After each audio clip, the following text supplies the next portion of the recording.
Good day, everyone.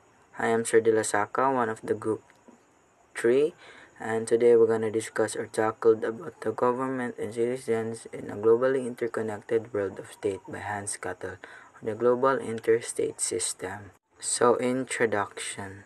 So, for today's topic, we're going to learn about state, interstate, neoliberalism versus economic sovereignty, and the effects of globalization in governments, and also the institution that govern globalization. First of all, we're gonna know who is Hans Kattel. So Hans Kattel is a professor of political science and international relations at Yonsei University in Seoul, South Korea. His areas of interest include globalization and global governance, citizenship and democracy, international globalization, and political communication. So si Hans Kattel pala ay isang professor ng political science at international relations sa Korea. So, ang areas niya ay nasa topic natin ngayon, which is globalization. After knowing Hans Kattel, let us proceed to our main topic, which is the global interstate system. Global interstate system, it is a whole system of human interactions. The modern world system is structured politically as an interstate system, a system of completing and allying states. So, when we say global, ito yung pangkalawakan, tibuok, kalibutan.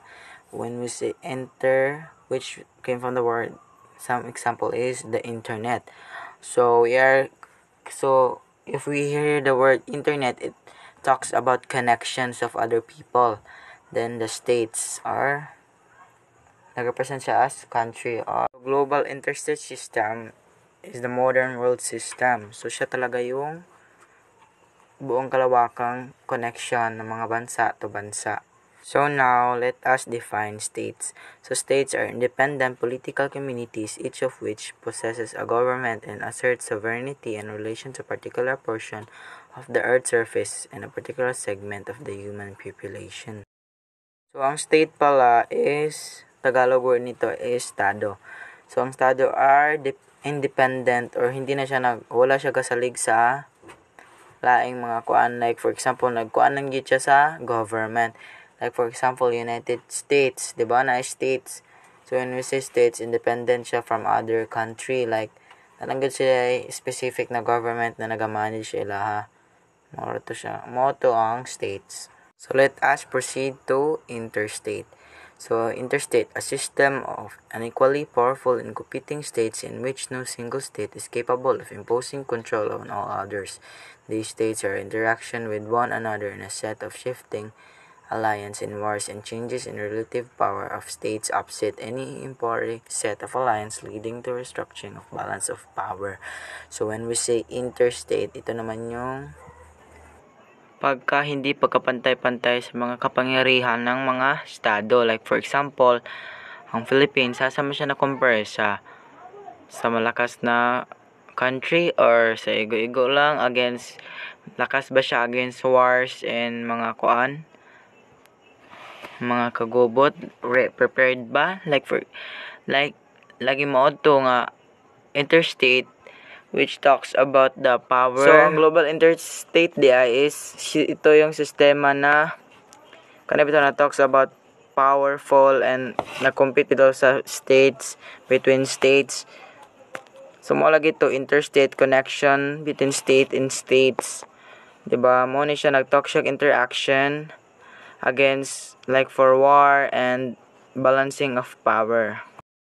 Neoliberalism, the intensification of the influence and dominance of capital, values market exchange capable of acting as a guide to all human action, emphasizes the significance of contractual relations in the marketplace.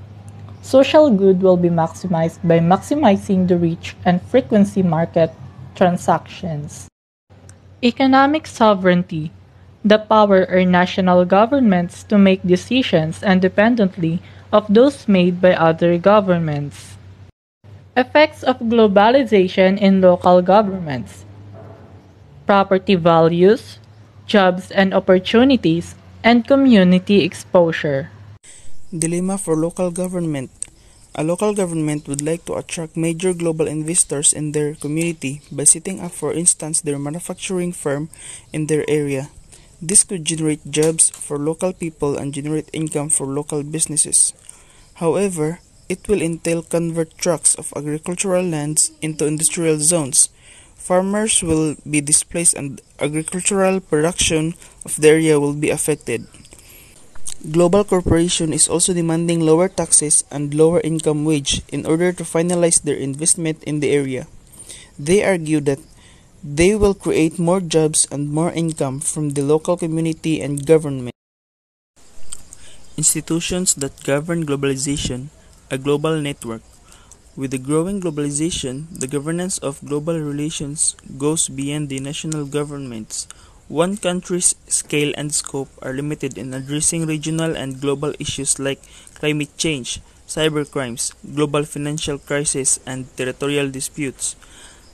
Aside from the governments, non-state actors continue to increase their role in global governance. Non-state actors, non-government organizations, voluntary organizations, and interest groups.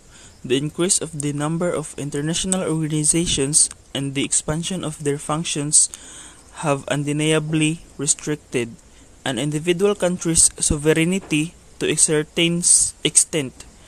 There are several institutions that govern international relations and affairs. So these are the example of the international organizations: United Nations, World Bank, International Monetary Fund, World Trade Organization.